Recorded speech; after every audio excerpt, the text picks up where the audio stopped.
O Monsterverse está prometendo muito nesses próximos meses, com a série da Monarch, o filme do Godzilla X Kong e até as HQs novas que vão lançar. E coisas novas significa titãs novos, ou que não apareceram até agora. Mas como é que eles são? Onde eles estão? E que dicas a gente tem sobre eles? Vamos ver. Partiu! Só uma lembrada antes. Essa é a parte 2 do vídeo em que eu faço previsões de como os titãs novos podem se parecer. Aí eu desenho eles baseado no padrão de design, que tem uma pegada meio realista e que eles são baseados nas várias culturas e histórias do mundo. Vou deixar o card do primeiro vídeo aqui em cima, caso vocês queiram entender melhor. Mas vamos lá ver os 4 novos.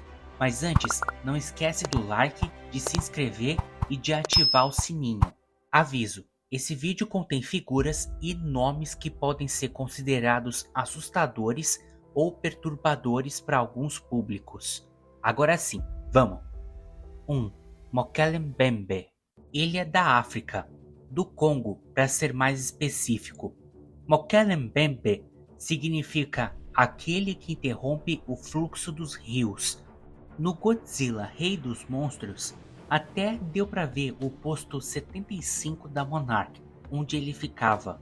E deu para ver ele? Não, só se fosse fumaça. Mas tem uma descrição oficial. Ele é um quadrúpede cinza, e as costas dele têm uma textura de pedra. A cabeça é parecida com a de um elefante, só que sem orelhas, e as presas ficam curvadas para baixo e tem 5 garras em cada pata. As pernas da frente são mais longas do que as de trás. A cauda do Mokele Mbembe tem 2/3 do comprimento total dele, e a boca parece com a de um crocodilo, e tem um chifre curvo na cabeça. Faz tempo que essa descrição existe, já tem várias artes retratando ele igual a um dinossauro saurópode com tromba. Então tentei fazer algo mais original, entre aspas. Na descrição não fala nada sobre ter tromba, só o formato da cabeça. Então eu fiz sem tromba, mas o resto eu segui o padrão. Só que quando eu estava procurando referências para desenhar, eu acabei tendo uma epifania. O Gavial. Pensa o seguinte, o Mokele Mbembe sempre foi descrito como um dinossauro de pescoço comprido ou um elefante com tromba. Então pensei, o que pode ser confundido com um pescoço comprido e ou uma tromba? Um focinho longo, igual ao do Gavial. Foi daí que as histórias teriam vindo e combinado ao mesmo tempo. Então eu fiz ele com a boca bem longa, assim. 2. Yamata no Orochi. Ele é uma lenda japonesa de uma cobra gigante de 8 cabeças e 8 caudas. Ele tem uma forte relação com a água, e é aí que vem a primeira pista. Não tem nenhuma descrição mais precisa do Yamata no Orochi do Monsterverse, mas deve ser o mesmo caso da Scylla e do Tifão. Eles têm várias cabeças no mito, mas não podem ter na realidade do Monsterverse, tirando o Ghidorah. Então, qual bicho pode ter uma forte relação com a água, ter 8 partes compridas que podem ser confundidas com cabeças e tem a forma parecida com a de uma cobra? É o escorpião do mar! Eles poderiam viver na água e na terra, e alguns passavam até dos 2 metros.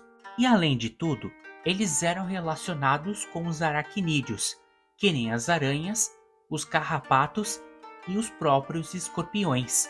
E uma das principais características desse grupo é que todos eles têm 8 patas, que poderiam ser vistas como 8 cabeças, convertendo o mito em algo mais real. Então ele seria assim. Aviso: A partir de agora, os titãs serão relacionados a antigas figuras profanas que podem ser incômodas para alguns públicos. 3. Baphomet. Ele costumava ficar no posto 68 da Monarch, no Marrocos. Ele sempre era descrito como uma figura de chifres, cascos e até corpo humano. Mas no Monsterverse ele seria bem mais animalesco. Ele teria cascos, mas não iguais aos das cabras, mas sim como os de carnívoros pré-históricos que eram da mesma ordem das cabras, a ordem Artiodactyla. Os cascos dele se pareceriam mais com dedos, como sugeriam que fossem o de outros carnívoros artiodátilos, que nem o Andreossarcus. E ainda sendo dessa ordem, ele poderia ter chifres, em forma de C, para dar um visual mais legal. E as asas, na verdade, poderiam ser espinhos, assim. 4. Abaddon. A imagem dele também vazou recentemente, mas, como eu falei antes, é falsa. Deve ser mais um raio-x aleatório, mas era descrito como um anjo caído. Alguns afirmam que tinha asas negras e olhos flamejantes. Outros que era uma criatura reptiliana com garras e chifres. Um dragão, né? É. Mas assim ia ser mais do mesmo. No entanto, dizem que Abaddon era acompanhado por um exército de gafanhotos. Era o líder deles. Uma coisa é certa, nunca estava sozinho. Os gafanhotos andam em enxames, devorando todas as plantas pela frente. Mas e se o Abaddon não fosse um gafanhoto, mas um inseto da ordem Hymenoptera, que é a ordem das formigas, abelhas e vespas? E não seria ele, mas ela. Não tem nenhuma confirmação do gênero da Abaddon. Então, ela poderia ser uma rainha de uma sociedade inteira de insetos, que teriam características de abelhas e de formigas, todos bem organizados, sob o comando de uma delas que seria bem maior, liderando todas elas pelo mundo, atrás de plantas. Mas não para comer, mas para espalhar o pólen. Faria sentido existir um titã assim, já que insetos polinizadores são fundamentais para os ecossistemas da Terra. E a função dos titãs é cuidar da Terra. Em suma, ela seria assim. E é isso por hoje, pessoal. Obrigado por assistirem e tchau para todos.